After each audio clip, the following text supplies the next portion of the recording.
Facebook বন্ধুরা, ছোট্ট একটা কথা বলবো আমি। কথা হচ্ছে এই, ভাই ভাই যখন মিল থাকে জটিল একটা আকারে, সেই ভাই ভাই দুই খণ্ড হয়ে যায় কখন জানেন আপনারা? জানেন না। বড় ভাই যখন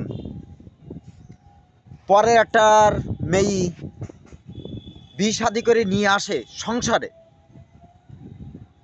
2 থেকে 3 মাস পরে ওই বউটি ভাইয়ের অনেক কিছু বিভিন্ন রকম ছোট ভাইয়ের বিরুদ্ধে কথাবার্তার বলে। বড় ভাইয়ের ব্রেন নষ্ট হয়ে যায়। নষ্ট হয়ে যাওয়ার কারণে ওই বড় ভাই ছোট ভাইয়ের আর কখনো ভালো নজরে দেখে না।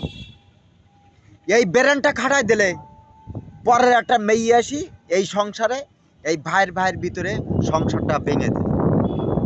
ছোট ভাইয়ের ছোটোবেলা থেকে অনেক কিছু টাকা পয়সা দিয়েছে, জামা কাপড় দিয়েছে, পড়াশুনোর খরচ দিয়েছে, অথবা ছোট বাইসাইকেল কিনে দিয়েছে।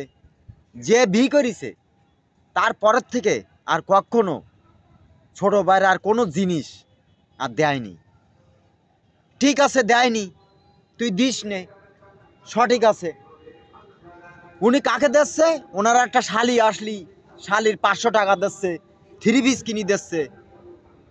ওনার শাশুড়ি আসলি, ওনার শাশুড়ি টাকা দিচ্ছে।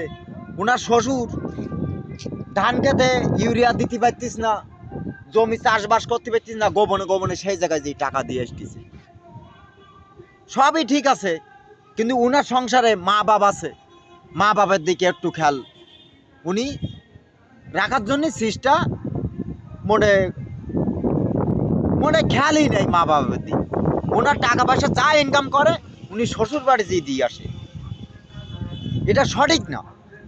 মা বাপ আছে, ছোট ভাই আছে, ওনারও দিক তাকাই খেয়াল রাখতে হবে। আমার বউ যে আছে ওনারও দিকে খেয়াল রাখতে হবে। আত্মীয় স্বজন পরের বিষয়, আগে মা বাপ, তারপরে আমার ছোট ভাই বোন। তা ওসব বাদ দিতেই আমি পরের একটা মেয়ের কথা শুনি। আমি বিভিন্ন জায়গায় আমি শ্বশুরের টাকা দেবো, শাশুড়ির টাকা দেবো, শালির টাকা দেবো, কুটুমির টাকা দেবো, কুটুমির আজকে চাকরি ধরাই দেবো, সেখানে বড় একটা আকারে টাকা দেবো। অথচ ছোট ভাই একটা চাকরি ধরতে যাচ্ছে, বড় ভাই টাকা দিচ্ছে না। কি কারণে দিচ্ছে না? ওই বোর কথা শুনি টাকা দিচ্ছে না। যাই হোক, ধন্যবাদ সবাইকে, আর বেশি কিছু বলবো না।